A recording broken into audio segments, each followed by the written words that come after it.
अस्सलाम वालेकुम। 3 वाक़यात के ऊपर आज बात करूँगा। फ़लस्तीन इसराइल इशू के हवाले से हैं तीनों वाक़यात। कल रात को इसराइल की जानिब से गज़ा में घुसने की कोशिश की गई।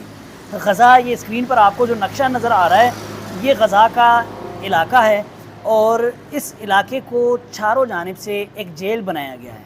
उस जेल का एक दरवाज़ा इसराइल की जानिब है, जबकि दूसरा दरवाज़ा मिस्र की जानिब है। आप किसी भी मीडिया, इंटरनेशनल मीडिया पे आप देखेंगे, आप सुनेंगे तो गज़ा की जो पट्टी है उसको एक बड़ा जेल कहा जाता है।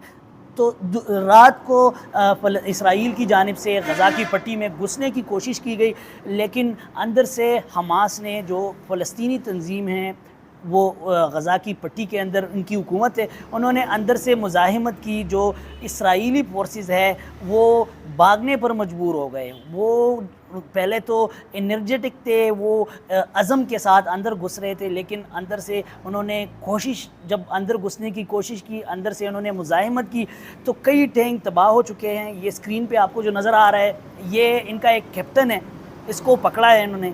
और सिर्फ ये स्क्रीन पे उन्होंने इसकी तस्वीर जारी की है हमास ने, लेकिन हो सकता है कि बाकी भी बहुत सारे इनके सिपाही वो कैजुअलिटीज़ भी है, जबकि गिरफ्तारियों में ये गिरफ्तारी इन्होंने सामने लाई है। उन्होंने कहा है कि अगर आप में हिम्मत है तो दोबारा घुसने की कोशिश करें। अब दूसरे इसके अलावा वेस्ट बैंक है, मगरिबी किनारा, वो भी फ़लस्तीनियों का इलाका है। उस इलाके में भी रात भर सर्च ऑपरेशन जारी थी, और सर्च ऑपरेशन ये थी कि वो जो वेस्ट बैंक है वो बिल्कुल साइड पे है और गज़ा बिल्कुल दूसरी साइड पे है। तो वेस्ट बैंक तक एक्सेस जो है वो इसराइली फोर्सेस की एक्सेस बहुत आसानी से हो जाती है, लेकिन गज़ा की पट्टी जो है वो एक बंद जेल है, तो वहाँ पर हुकूमत हमास की है, तो वहाँ आसानी से ये लोग नहीं जा सकते। सिर्फ फ़िज़ाई हमले करते हैं और राकेट फेंकते हैं, तो टारगेटेड राकेट जो होते हैं वो फेंकते हैं, लेकिन अंदर ये घुस नहीं सकते। इस हवाले से, इस लड़ाई के हवाले से अगर मैं बात करूँ तो रात को एक तुर्कियन नेशनल टीवी है TRT, उसके ऊपर एनालिसिस जारी थी कि एक फ़लस्तीनी का मैसेज आया। उस पैनल को, उस वहाँ पर जो एंकर बैठा था, उसको एक मैसेज आया कि आप लोग बार बार कह रहे हैं कि फ़लस्तीनियों के लिए दुआ करें, फ़लस्तीनियों वर प्रेयर्स विद फ़लस्तीनियंस पीपल।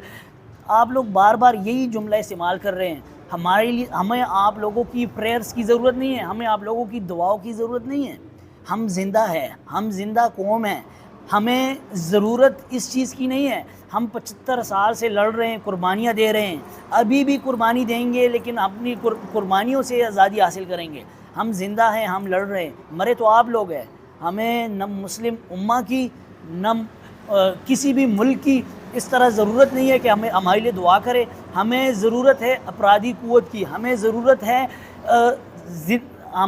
है आप लोगों की हमारे साथ खड़े होने की, दुआओं की ज़रूरत नहीं हमें।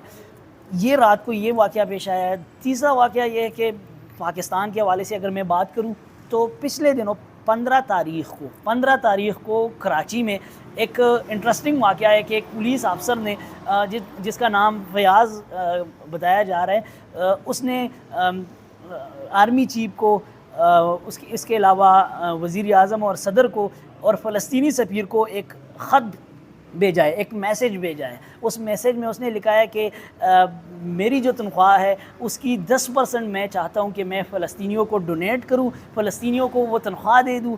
और इसके अलावा मैं चाहता हूँ, मैंने जो मुताल्लिका जगह है उसके ऊपर मैंने दरख्वास्त डाल दी है कि मैं फ़लस्तीन जाना चाहता हूँ। जो हमास जो जहाद कर रहा है, उस जहाद में मैं हिस्सा लेना चाहता हूँ। जो यहूदी है, जो मज़ालिम उन्होंने ढाए हुए हैं, उनके ख़िलाफ़ मैं लड़ना चाहता हूँ।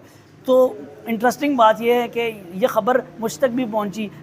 हमारा एक रिपोर्टर है, उन्होंने ये ख़बर मुझे दी, कहा कि यार ये चला ले, इस पुलिस वाले ने बताया है, लेकिन पॉलिसी के मुताबिक मैं ख़बर न चला सका। लेकिन मैंने अपने साथ ये वादा किया था कि इसके ऊपर मैं कम से कम कुछ ना कुछ कहूँगा। दूसरे दिन हुआ ये कि हमारा यहाँ का सिस्टम, आप ये समझे कि दूसरे दिन उस पुलिस वाले को बुलाया कि भाई किसने आपको कहा है कि आप इस तरह की स्टेटमेंट जारी कर सकते हैं, इस तरह की दरख्वास्त आप भेज सकते हैं। हम तो इस तरह की चीज़ें अफोर्ड नहीं कर सकते।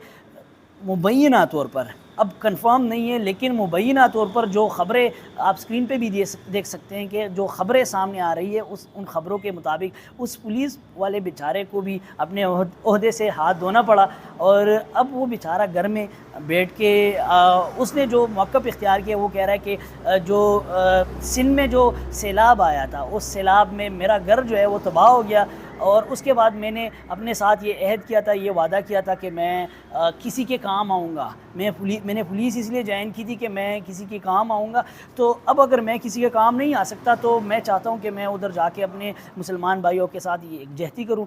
تو یہ 3 واقعات ہیں، رات بھر 2 واقعات ہوئے، اور یہ واقعہ جو یہ واقعہ پرانا ہے، تو یہ تفصیلات ہے کہ ہماری ترجیحات کیا ہے۔